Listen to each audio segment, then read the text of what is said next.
복된 소식 아름다운 소리 AM 1590kHz 시카고 기독교 방송입니다.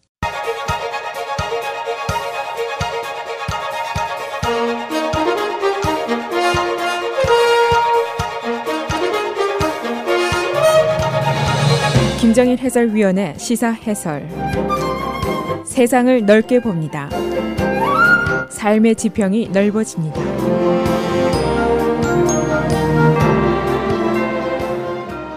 시사 해설입니다. 지금 연방 감옥에 있는 라드 블거예비치 전 주지사가 아마도 트럼프 대통령에 의해서 감형을 받을 가능성이 있습니다. 그는 부패죄로 지금 14년 징역형을 받았고 6년여를 복역을 했습니다. 그런데 어제 트럼프 대통령이 에어포스 원에서 기자들에게 블거예비치의 감형을 고려하고 있다라고 말을 했습니다. 그 이유는 그가 부패죄를 저질렀지만은 그의 실제는 어리석음과 허세였고 다른 정치가들은 이보다 더한 일도 하는데 너무 형량이 가혹하다는 의견이었습니다. 이 대통령에게 사면권과 감형권, 이것은 고유의 권한입니다. 그러나 일각에서는 그의 감형 고려를 다른 각도에서 보고 있습니다.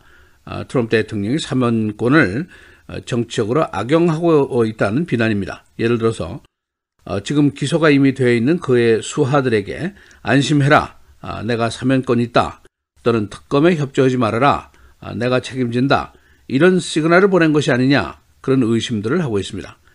그래서 그의 사면권 행사를 사법제도에 대한 도전이다, 이렇게 보는 시각이 있습니다.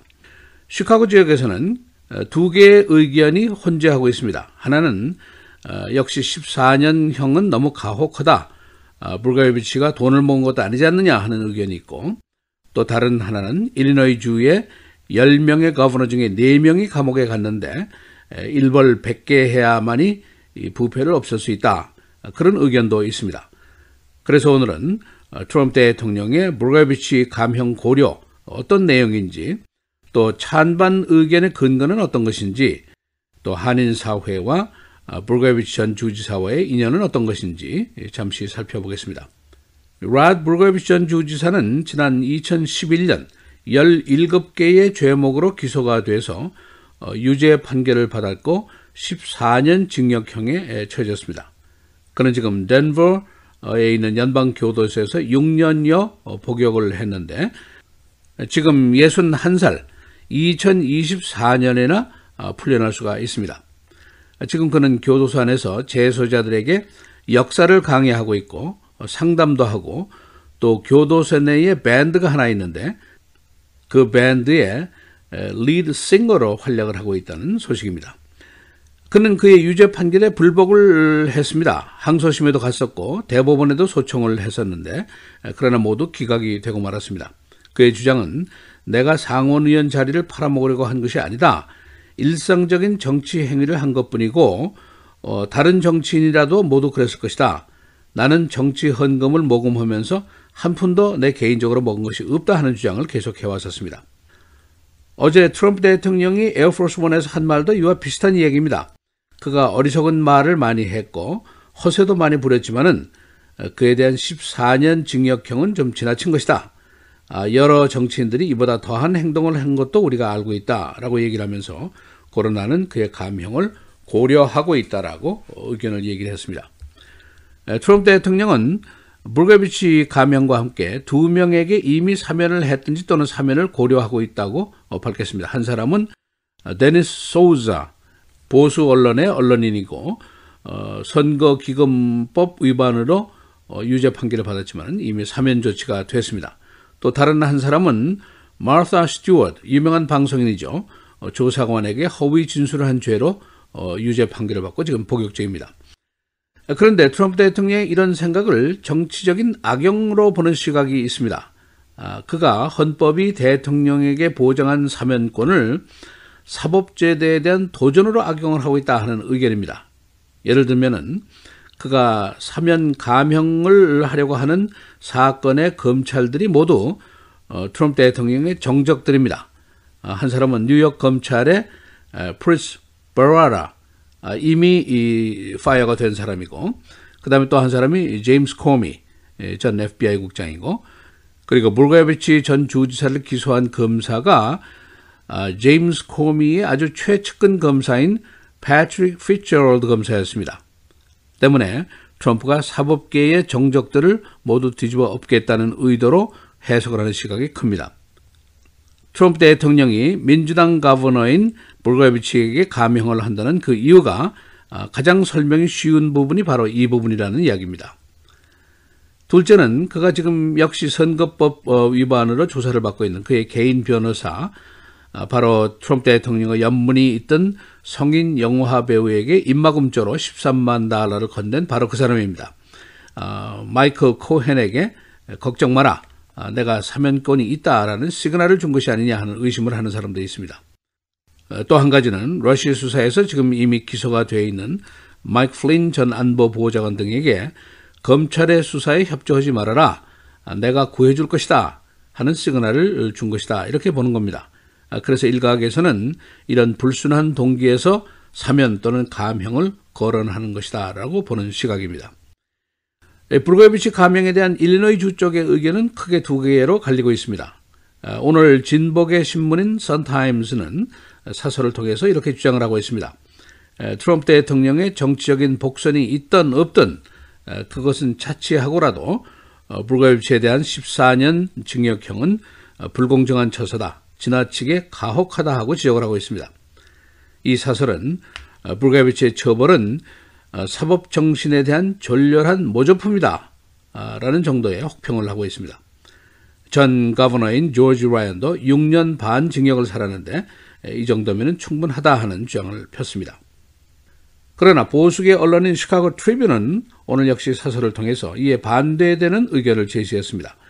어차피 일리노이주는 지금 The State of Corruptions, 부패주가 되어 있다.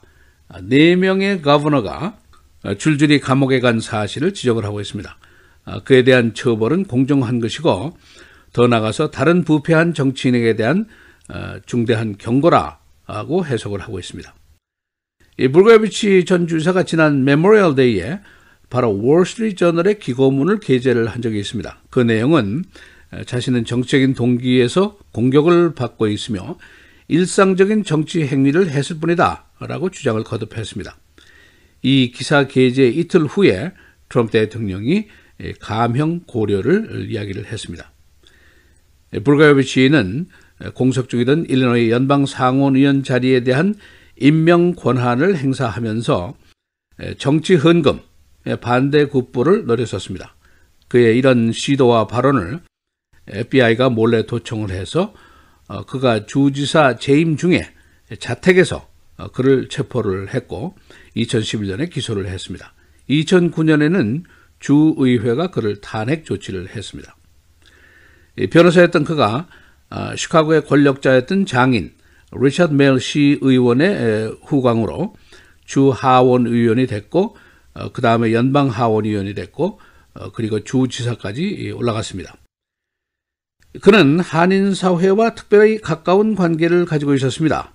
장영준 전 한인회장과 그의 장인인 리처드 메일 시의원과의 친분으로 그가 한인사회와 자연스럽게 가까워질 수가 있었고 하이웨이에다가 코리아타운이라는 큰 입간판까지 세워줬습니다. 이때는 로렌스 애비뉴에 소울 애비뉴라는 길 이름까지 명명이 되던 시대였습니다. 그가 처음으로 한인사회를 데뷔할 당시였습니다. 한국에서 이부영이라는 국회의원이 와서 강연을 했는데 1990년도 초반이니까 그가 30대의 젊은 주 하원 의원 시절이었습니다. 제가 그 행사의 사회를 맡았었는데 그의 생소한 이름 블라고예비치라는 이름을 발음하느라고 쩔쩔맸던 기억이 지금도 있습니다. 시사해설 김정일입니다.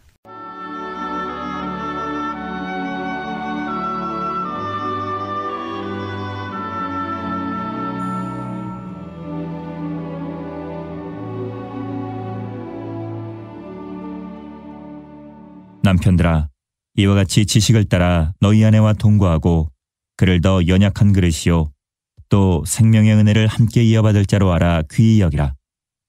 이는 너희 기도가 막히지 아니하게 하려 함이라.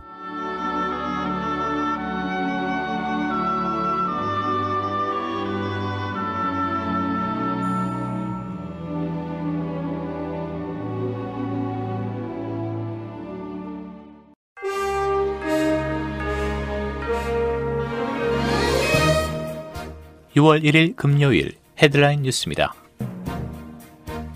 트럼프 대통령은 중국에 이어 EU, 캐나다, 멕시코산 수입 철강과 알루미늄의 고율의 관세를 부과하기로 했습니다. 이에 따라 상대국들은 일제히 응전을 예고한 상태입니다. 상무부는 EU, 캐나다, 멕시코산 철강과 알루미늄에 25%, 10% 관세를 오늘부터 부과한다고 밝혔습니다. 트루도 캐나다 총리는 미국과 캐나다산 관세 충돌은 생각하는 것보다 훨씬 심각한 결과를 낳게 될 것이라며 미국이 캐나다산 제품에 대한 관세를 처리할 때까지 캐나다 역시 수십억 달러 규모의 관세를 부과할 방침이라고 밝혔습니다.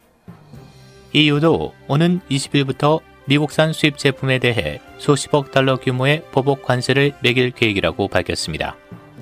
EU는 EU산 철강 알루미늄에 대한 미국의 관세 부과 문제를 오늘 세계무역기구에 제소할 방침입니다. 김영철 북한 노동당 부위원장이 오늘 오후 백악관을 방문해 트럼프 대통령과 회동합니다. 김 부위원장은 이 자리에서 김정은 국무위원장의 친서를 전달하는 한편 어제 고위급 회담에서 있었던 미북 간 논의 사항에 대한 김 위원장의 최종 입장을 전달할 것으로 보여 주목됩니다. 마이크 폼페이오 국무장관은 어제 김영철 북한 노동당 부위원장이 오늘 워싱턴 백악관을 방문해 트럼프 대통령에게 김정은 북한 국무위원장 친서를 전달할 것이라고 밝혔습니다. 폼페이오 국무장관은 회담 후 열린 기자회견에서 협상에 진전이 있었다며 미북 정상회담이 올바른 방향으로 가고 있다고 확신한다고 말했습니다. 마리아노 라오이 스페인 총리가 의회 불신임안 통과로 실각했습니다. 새 총리는 페드로 산체스 사회노동당 대표가 맡게 됐습니다. 스페인 하원은 오늘 중도 우파 국민당 정부에 대한 불신임안을 전체 회의 표결에 붙여 가결했습니다.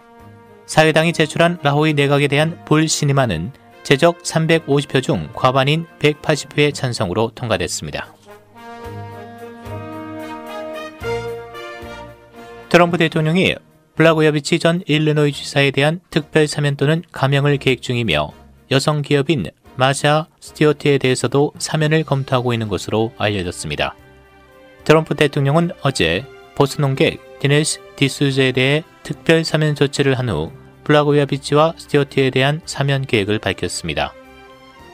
트럼프 대통령은 블라고야비치가 다소 무리한 언사를 하긴 했지만 다수의 정치인들이 그렇고 그에게 내려진 선고가 지나치다고 생각한다고 설명했습니다. 일리노이 주지사였던 블라고야비치는 지난 2008년 오바마 대통령 당선 이후 공석이 된 연방상원의원직 지명과 관련 매관 매직 등의 혐의로 징역 14년형을 선고받고 복역 중입니다. 일리노이 주 예산이 어제 의회를 통과했습니다. 주 상하원은 380억 달러 규모의 새 예산을 절대다수의 찬성으로 통과시켰는데 주지사는 이를 서명할 것이라고 말했습니다. 브루스 라우너 주지사의 2015년 취임 후 처음으로 주 예산이 마감일 전에 통과된 것입니다. 일리노이주에 있는 4개 시럴스와 1개 K마트 매장이 운영 부실로 오는 9월 전에 폐점합니다. 이 점포들은 버넌힐, 오로라, 거니, 락포드, 그리고 스프링필드 등에 위치한 매장입니다. 이들은 6월 14일부터 세일에 들어가고 9월에 문을 닫습니다. 금년 2월까지 문을 닫은 전국 423개 매장 때문에 5만 개의 일자리가 사라졌습니다. 지난 5월이 시카고 사상 가장 강우량이 많은 달이었습니다. 어제까지 시카고 지역의 강우량은 8.21인치, 1945년 기록 7.59인치를 넘어섰습니다. 지난 4월에는 빙점인 32도 이하의 날이 16일 동안이나 기록됐었습니다. 날씨입니다. 오늘은 어제보다 기온이 내려가면서 6, 70도대 대체로 맑은 날씨 보이겠고 일부 흐린 지역 있겠습니다. 낮 최고 70도, 밤 최저 52도. 주말인 내일과 주일, 다음 주 월요일에도 6, 70도대 대체로 맑은 날씨 이어지겠고 일부 구름 많은 곳 있겠습니다. 토요일 낮 최고 68도, 밤 최저 56도. 주일 낮 최고 72도, 밤 최저 56도, 다음 주 월요일 낮 최고 82도, 밤 최저 59도입니다.